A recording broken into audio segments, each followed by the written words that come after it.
loving me, I loving you. Mothers and fathers, husbands and wives, sisters and brothers, friends for life, won't live in the past. All I wanna do now is making it last. We spend a lot of time at work. The bulk of our time is actually spent at work. So, would you want to be in a space or spending somewhere where you're comfortable?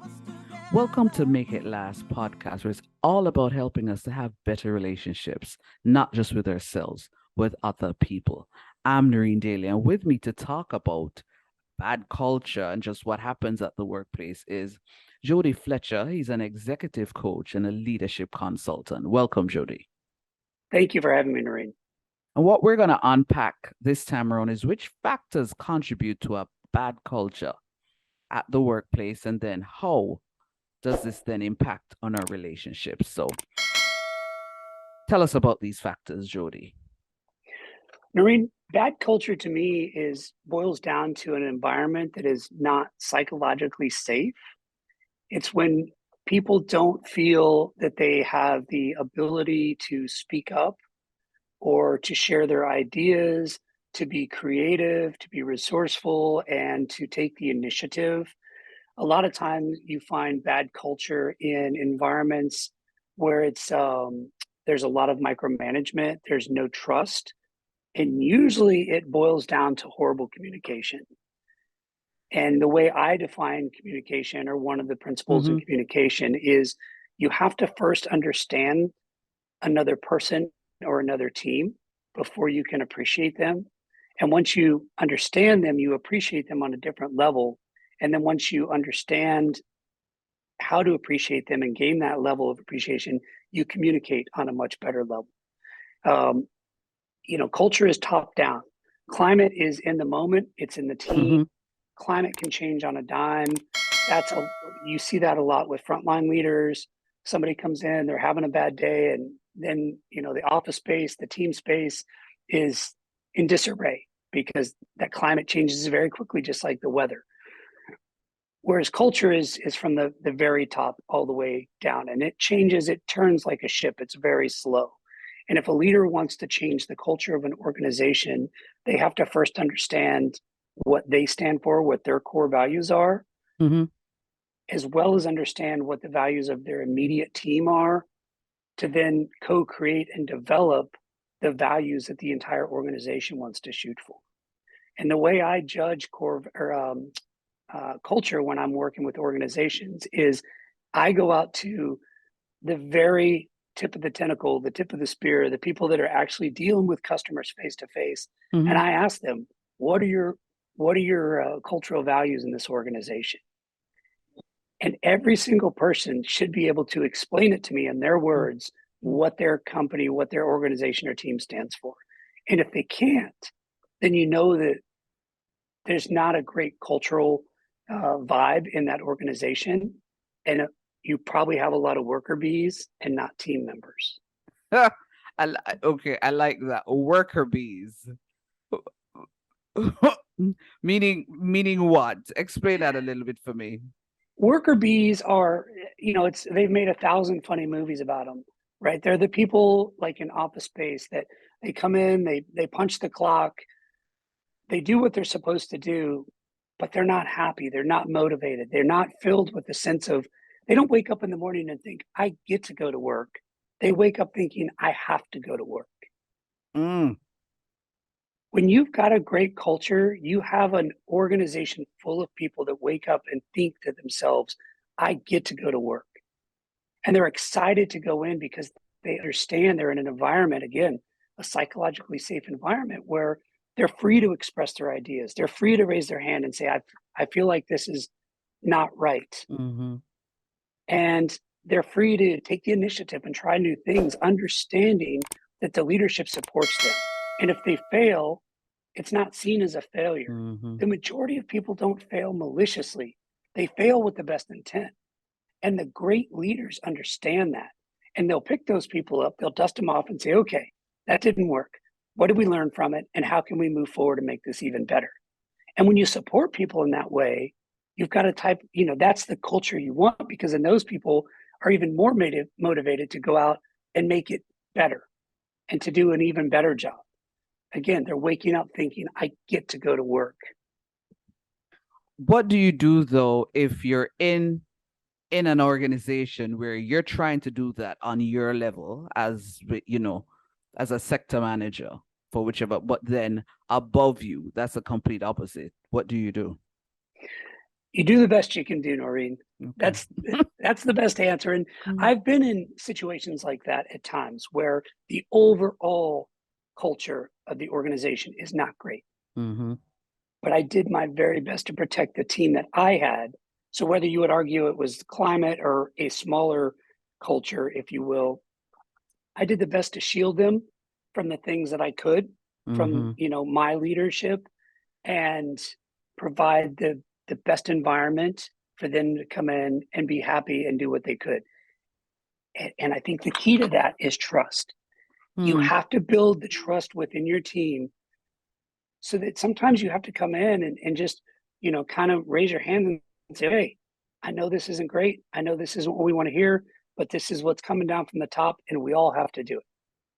If you've built that relationship with your people, they understand you've done everything you can up and out to protect them from whatever it is, whatever awfulness is that you all have to go through. And most people then, when they know that and they trust that you've fought for them for all intents and purposes, that they will go into that disastrous task with a happier heart, at least knowing that you're in it together and you're going to make the best of it and try to smile through it. How then, though, the whole idea of trust, but then there's a thin line also with also being vulnerable.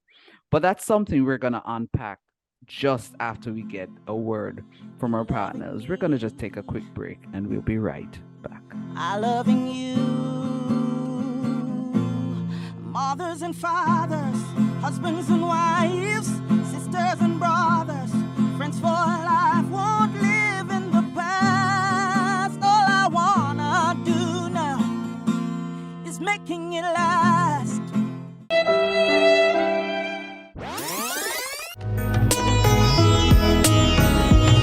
I recently have been coached by the great Miss Noreen Daly. I own a video company. I'm also an online influencer.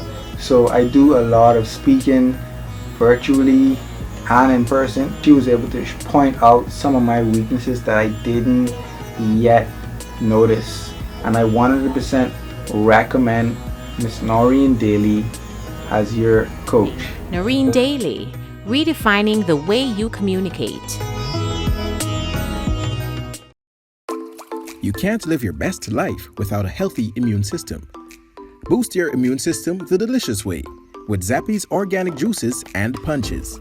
Made from local produce with zero added sugar, our juices cleanse and revitalize your body as they boost your natural immunity. Try our delicious flavors: Beat It, Berry Bomb, Get Fresh, Ton Up, and Island Splash. Find us on Instagram at Zappy's Organics, or call or send a WhatsApp message at 1-876-779-8910 to order today. That's 1-876-779-8910. Zappy's Organic Juices and Punches. Live your best life today.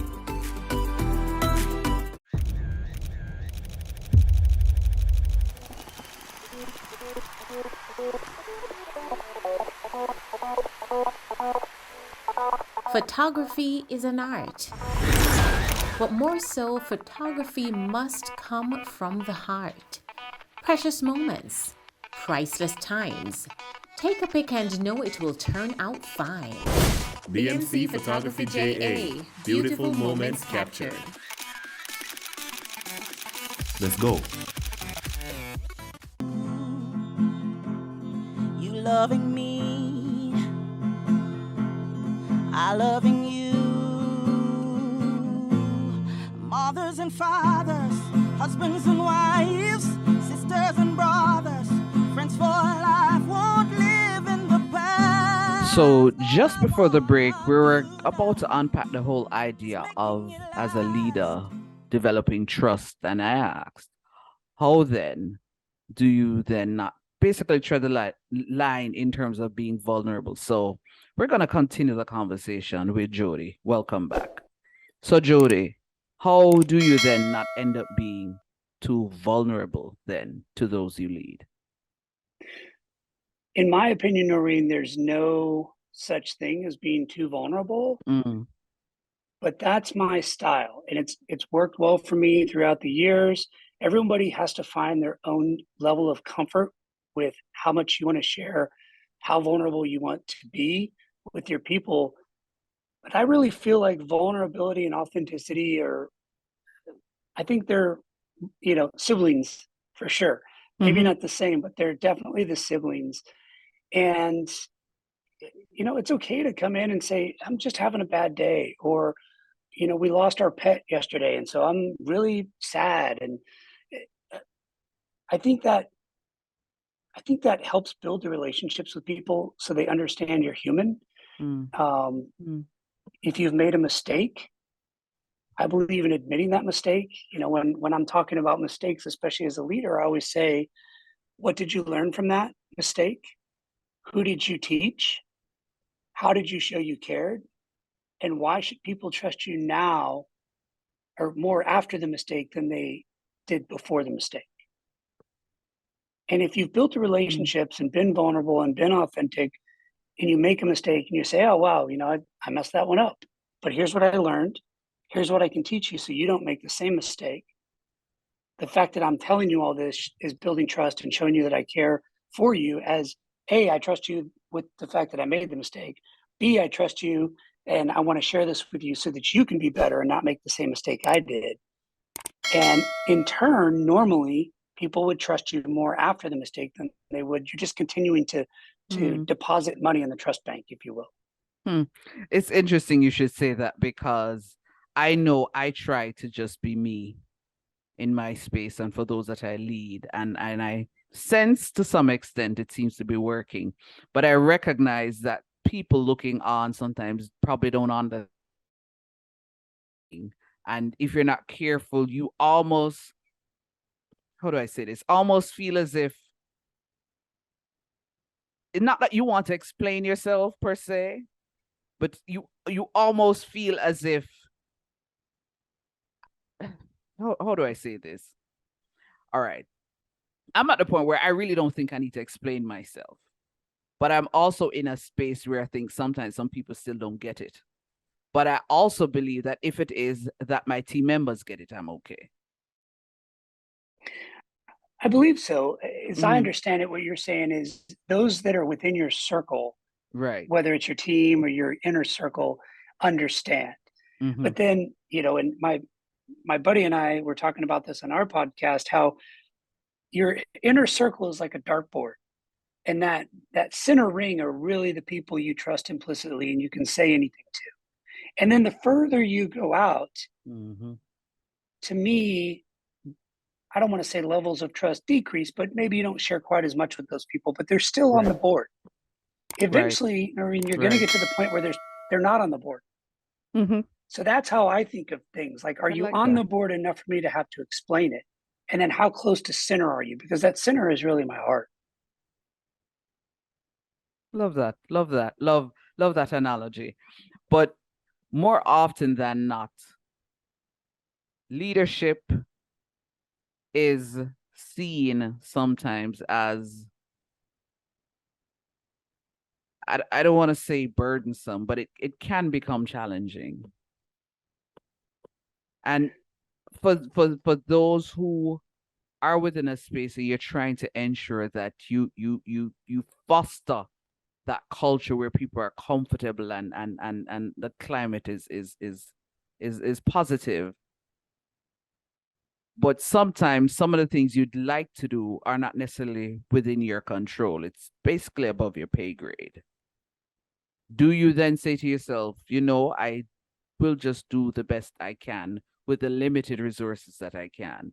Or do you just still push to just really just try to change what then happens, even wider or above you. Making sense? It is, and that's where I feel like leading by example comes into play. And depending on the organization, and this would probably Okay. be organization specific, but let's say you're leading a Okay. team in a giant organization and you would love to see change above you. Okay. And so you don't really have control over that, but you're Mm-hmm. leading your team in the best way you possibly can. And when the numbers come out, your team is always the best or one of the best. When the bigger leadership walks through, the higher leadership walks through, maybe they notice, wow, Noreen, your team is always happy, and just they feel the climate, right? When they walk in, it's not thunder and lightning and rain, it's sunshine and it's warm. And then maybe you can lead up by example when they ask you, hey, what's going on down here? Why is your department outpacing everybody else? That doesn't always work, and that's the reality we live in. So True. then you, as the leader of that area, just have to ask yourself, what's within my realm of what's within the realm of possible for me? And I'm sure you've been in similar situations where I knew I was never going to change what was above me. So then I took it upon myself to control what I could and make that the best environment that I possibly could, and really do my very best not to worry about what was going on up and out. Always possible, but No, it's not. No, it's not. No, it's not. Because in my other life, I'm an educator and I'm head of an academic department. So when I'm asking some of these questions, it is because sometimes some of the things that are above me and around me, I wish I could change because it does impact on what we do within our department. But then one of the things that I have done, especially lately, is just focus on what I can control. and I did that as well, Noreen, especially if you're an educator and you're touching the lives. You're the drop that starts the ripple, and those ripple are the people you're educating. They're your team members, whether they're students going out or they're other team members that are going to go on to other things. You're the drop that starts that ripple.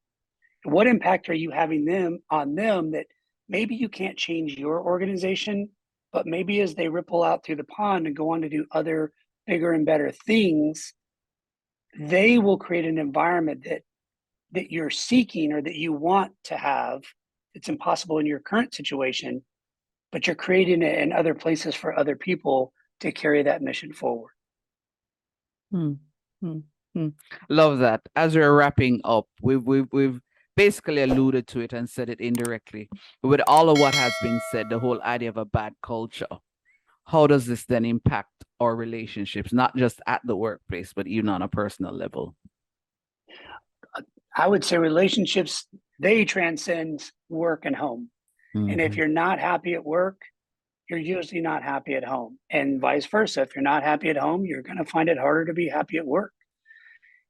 That's why you've got to take the holistic approach. And that's why, the driveway to driveway leadership, knowing as much about the people at home as in the office, and building those relationships so that when people wake up, they're excited to go to work because they're happy to work with the people that they're surrounded with all day. And then when they come home, they're more likely to be telling the fun and happy and lighthearted stories instead of having to come home and vent. And we all have to vent sometimes, but if you can keep that to a minimum and you come home happy, that life is going to be good. And then in turn, when you go back to work happy, that's going to, it's going to continue to rise up and up and up. Thank you so much for sharing. It's been my pleasure. The workplace is where we spend the bulk of our time. So it is a place where we should feel comfortable. This was Make It Last podcast, where it's all about helping us to have better relationships, not just with ourselves, with other people. I'm Noreen Daly. Until next time. I loving you. Mothers and fathers, husbands and wives, sisters and brothers.